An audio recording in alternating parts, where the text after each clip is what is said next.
Oppo A31 MTK CPU। প্রথমে power of করে নিলাম, তারপর ভলিউম আপ ডাউন একসাথে চাপ দিয়ে দুইটা USB কানেক্ট, এক ক্লিকেই সব শেষ। আপনাদের যদি মনে হয় না তাহলে আপনারা একবার ফ্যাক্টরি রিসিপ্ট দিবেন, একবার FRP দিবেন। আমার একবারেই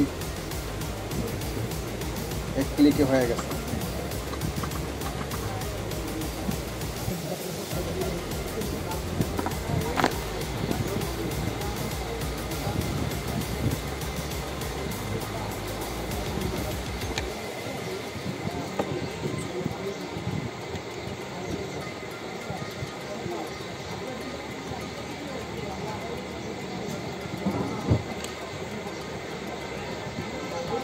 অনেক সময় সিম লাগিয়ে ফ্লাশ দিলে আপনার সেটিং থেকে স্কিপ দিয়ে বের হওয়া যায় না। এর জন্য সিমটা রিমুভ করে তারপরে স্কিপ দিয়ে সেটআপটা দিয়ে